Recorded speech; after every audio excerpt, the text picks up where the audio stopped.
गणेशाच्या नावालाच तो एक वर मिळालेला आहे. दुसरी कार्तिकेय आणि गणेशाची आपल्याला कथा माहिती आहे की देवसभेमध्ये एकदा या दोघांमध्ये श्रेष्ठ कोण असा प्रश्न निर्माण झाला आणि सगळ्यात आधी 3 वेळा पृथ्वी प्रदक्षिणा करून कोण येईल तो श्रेष्ठ असा निर्णय देण्यात आला. कार्तिकेय आपल्या वाहनावर बसून गेले आणि आमचे श्री गणेश कुंदील करून पण बुद्धिमान बुद्धीची देवता त्यामुळे त्यांनी काय केलं, आपले माता पिता महादेव आणि पार्वती आपल्या माता पित्यांमध्येच पूर्ण ब्रह्मांड आहे ओळखून त्यांना 3 प्रदक्षिणा घातल्या आणि देवसभेला पटवून दिलं की माता पित्यांमध्येच ब्रह्मांड आहे आणि असे हे थोर मातृपितृभक्त सुद्धा. या गणेशाला गणनायक म्हणतात. नायक म्हणजे नेहमीच भारदस्त व्यक्तिमत्वाचा. गणेशाचं रूपही तसंच विलक्षण सुंदर आबाल वृद्धांना आवडणार. त्याचे दंत आणि शुंड हे पराक्रमाचं प्रतीक आहे. एक दंत हे द्वंद्वातीताचं लक्षण आहे. तो चतुर्भुज आहे. त्याच्या एका हातामध्ये शस्त्र आहे शत्रूंचा विपात करण्यास, एका हातामध्ये रक्तकमळ आहे प्रेमाचं करण्यास, तिसरा हात वरदहस्त आहे आपल्या भक्तांना आशीर्वाद द्यावा आणि चौथ्या हातामध्ये इथं लहान मुलं असेल तर पटकन उत्तर दिलं असतं काय असतो म्हटल्यानंतर मोदक. मोदक मोद देणारा आनंद देणारा तो मोदक. याचे विशाल असं उदर जे आहे तिथे 14 भुवनांचा वास आहे. तुम्हा आम्हा सारा भक्तांचे अपराध पोटात उतरून आणण्यामुळे विशाल असं उदर आहे. त्याचे बारीक डोळे हे सूक्ष्म दृष्टीचे डोळे आहे. त्याचे कान सुपास आहे सतत हलणारे. सुपाचा गुणधर्मच आहे की चांगलं ते कसदार ते ठेवायचं आणि कचरा असेल वाईट असेल ते टाकून द्यायचं. पण सुपासारखे कान गरजेचे असतो. हे डोळ्याला पापणे कानांना ठेवायचं. त्यामुळे चांगलं ते घेणं कसदार ते घेणं उत्तम ते श्रवण करणं आणि जे नको तेव्हा कान बंद करणं हे सुद्धा त्या गणपतीकडून शिकलं. कमरेला नागफणी आहे. नाग हे कालाचं देव आहे ज्यानं कालावरती विजय मिळवलेला आहे. गणपतीचं वाहन उंदीर. उंदीर हे कामाचं प्रतीक आहे. त्यामुळे काम वासनांना ते ताबा मिळवलं. सत्वगुण रज आणि तम गुणांच्या पलीकडे त्यांना ताब्यात ठेवला असा हा आपला गणेश. आणि म्हणूनच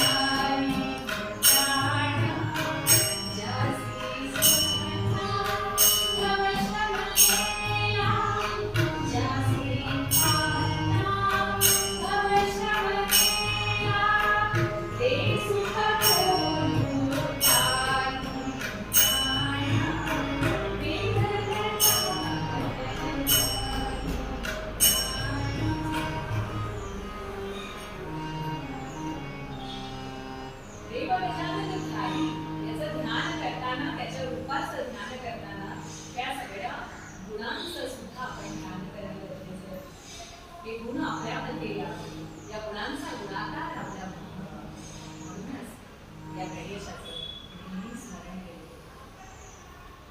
याच काही विचाराला ओंकारवरती गणेशाला वंदन करताना तुकाराम महाराज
अंग देशामध्ये रुद्रकेतू नावाचा ब्राह्मण राहतो. सदाचारी असा हा ब्राह्मण वेदशास्त्र संपन्न होता आणि यज्ञ यागादी कर्म तो करीत असे. त्याची अतिशय सुविद्य अशी पत्नी शारदा, सुशील सहधर्मचारिणी म्हणता येईल अशी. अगदी सुखाचा संसार सुरू होता आणि आनंदाच्या बातमीची भर पडली त्याच्यामध्ये ही शारदा गर्भवती असल्याचं कळलं. यथावकाश शारदेनं 2 सुंदर मुलांना जन्म दिला. मुलं फार तेजस्वी होती. त्यांचं जातक वर्तवलं गेलं आणि त्याच्यामध्ये ही मुलं त्रैलोक्यात राज्य करतील, राज्यधारी होतील असं सांगितलं. रुद्रकेतूला आश्चर्य वाटलं की मी तर साधा ब्रह्मकर्म करणारा ब्राह्मण आणि माझी मुलं अशी राज्यधारी शास्त्रग्रंथी कशी काय बरं? त्यांनी नारदांना विचारलं. नारद मुनींनी त्यांना सांगितलं, तुझी शंका रास्त आहे, पण या मुलांचं हेच प्रार्थना. मी सांगतो त्याप्रमाणे देवांतक आणि नरांतक अशी या मुलांची नावं ठेव आणि 5व्या वर्षीच मौची बंधन करून त्यांना भगवान शंकराची उपासना करायला सांगितलं. रुद्रकेतून मुलांना त्याप्रमाणे वाढवलं आणि 5व्या वर्षी मौची बंधन करून त्यांना शंकरांनी जे नारद मुनींनी सांगितलेलं भविष्य सांगितलं आणि ओम नमः शिवाय असा जप करायला. मुलांनीही अतिशय निष्ठेनं पित्याची आज्ञा मनामध्ये जाऊन जप केली. पाण्यामध्ये एका पायावर उभे राहून निराहारी राहून अतिशय मनपूर्वक श्री भगवान शंकराची आराधना केली. या छोट्या मुलांचे हे कष्ट पाहून महादेव प्रसन्न झाले आणि ते साक्षात त्या मुलांपुढे आले. म्हणाले, मुलांनो, डोळे उघडा, हे तुमच्यावर प्रसन्न झाले. डोळे उघडविल्या नयन, पाहते झाले शिव प्रसन्न. ओठी सूर्यदय दीप्यमान, सुहास्य वदन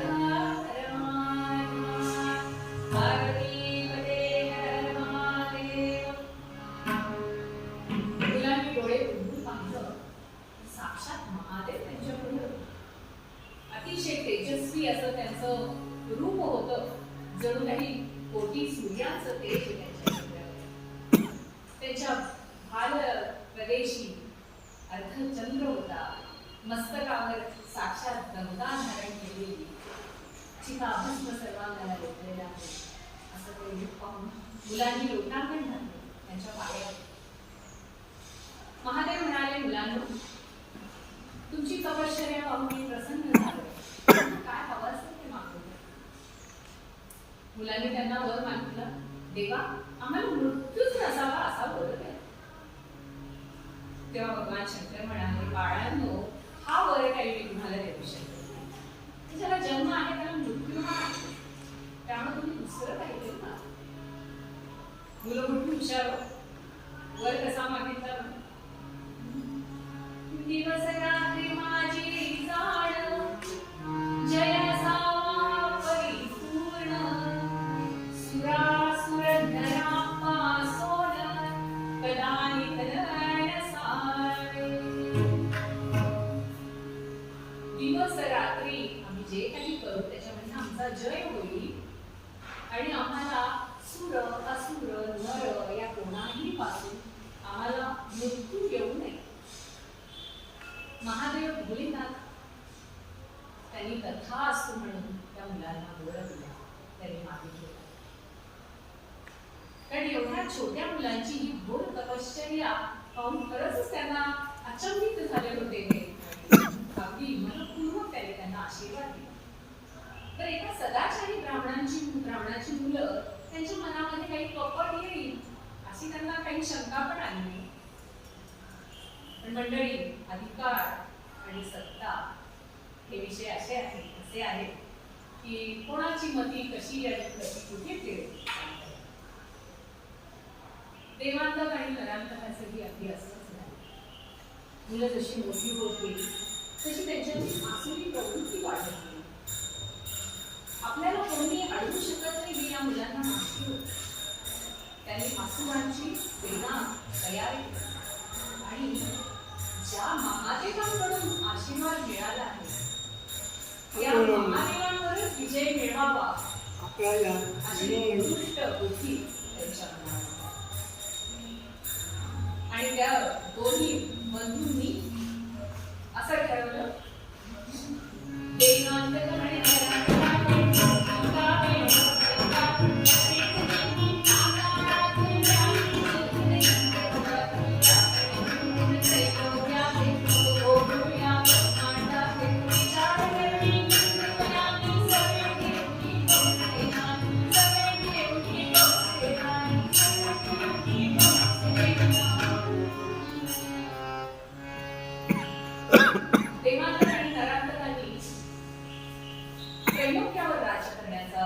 विचार केला.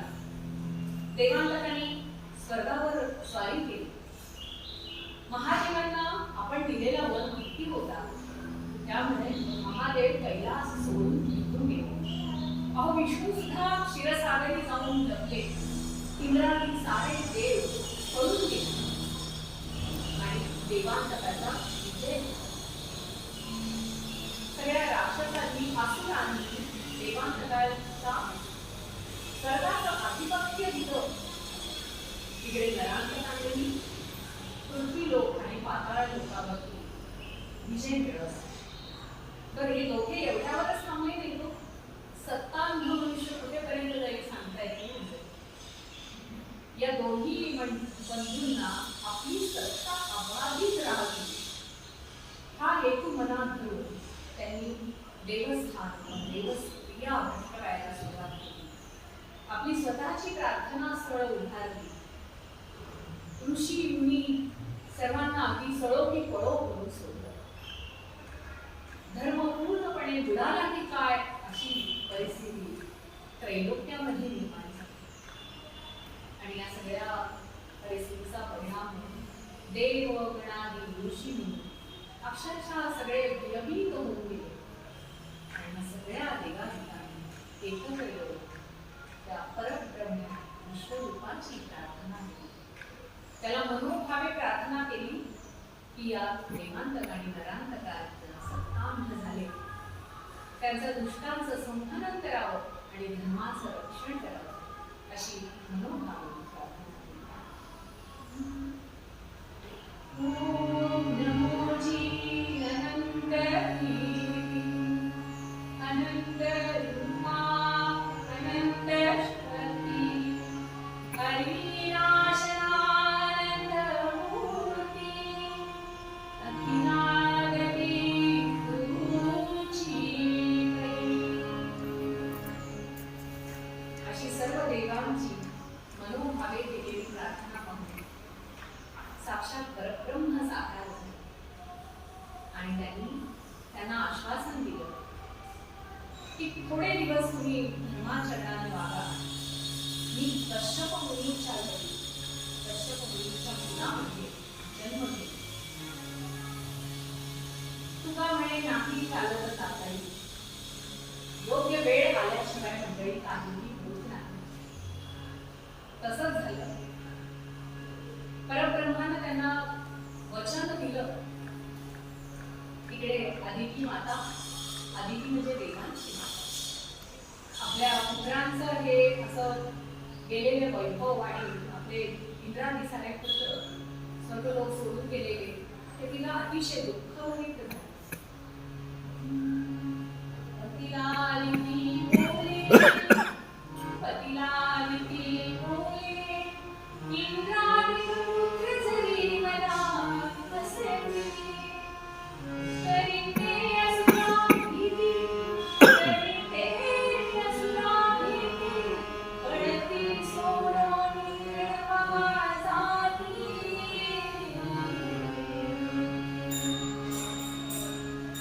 अतिशय दुःख भरीत झालेली ती अदिती तिनं कश्यप मुनींना सांगितलं मला ते बघवत नाही. या सगळ्या ही परिस्थिती बदलण्याला दुष्टाचा संहार करेल असा पुन्हा धर्माची स्थापना करेल असं विश्वरूप परब्रह्म माझ्या पोटी जन्म घेईल. कश्यप मुनींना आनंद झाला. त्यांनी आदितीला सांगितलं की असं जर विश्वरूप तुझ्या पोटी जन्म घ्यावा असं तुला वाटत असेल तर तुला अनुष्ठान करावं लागेल, गोड निश्चय करावी लागेल. मी तुला मंत्र विधीपूर्वक देतो.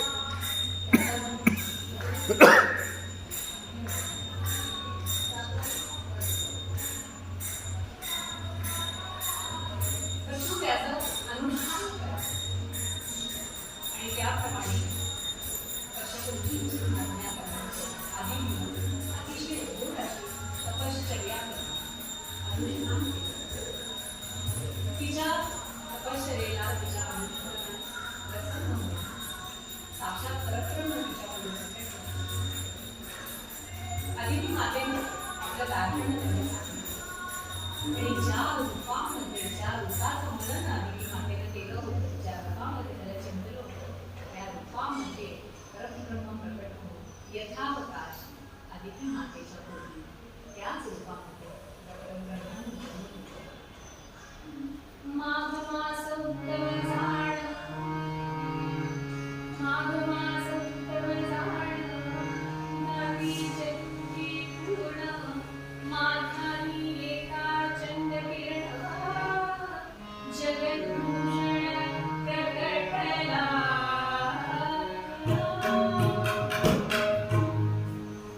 माघ मास चतुर्थी दिवसा 12:40 जगद्गुरूचा परब्रह्म आदिती मातेच्या पोटी जन्म झाला. विनायक या नावाने प्रत्यक्ष विश्वरूपात आदिती मातेच्या पोटी जन्म झाला. हे परब्रह्म कश्यपाने आदितींच्या आश्रमात जन्मास आलेलं पाहून देवादेवांना खूप आनंद झाला. सर्वांनी पुष्पवृष्टी केली. सगळेजण आश्रमात झाले. आदिती मातेनं त्या बाळाला तेजस्वी अशा त्या बाळाला म्हणून मागतो नाही नाही त्या निर्मला ते नाही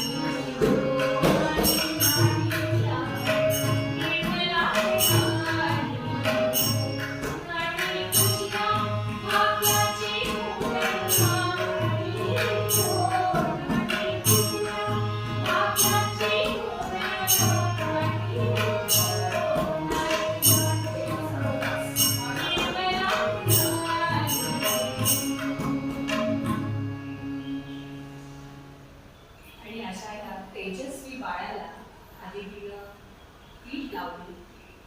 त्याला लांबून मागून घालून त्याला बाळ लेणी चढवून पाळण्यामध्ये घातले. जो जो जो जो रे बाळा जो जो रे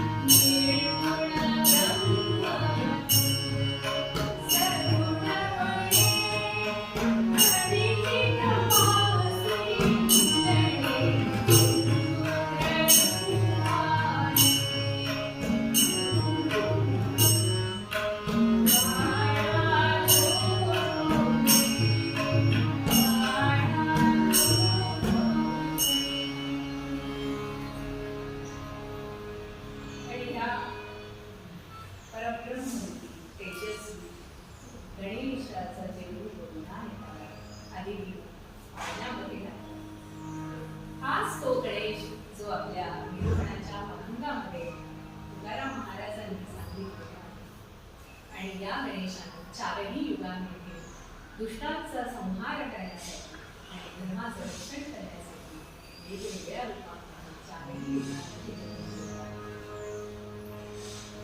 संत श्रेष्ठ जगद्गुरू तुकाराम महाराज हे पांडुरंगाचे थोर सिंह. त्यांनी गणेशाचं स्तवन केलं. पांडुरंगालाही गणेशाच्या रूपामध्येच त्यांनी बोलवले आणि परमात्मा स्वरूप हे शेवटी एकच आहे. आणि म्हणून तुकाराम महाराज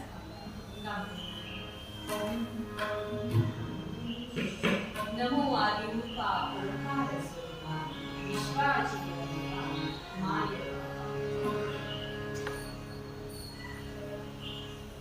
आजची ही परीक्षेच्या निमित्तानं झालेली अशी कीर्तन सेवा मी वेदव्यास श्री विष्णूच्या चरणी देवर्षी नारायणाच्या चरणी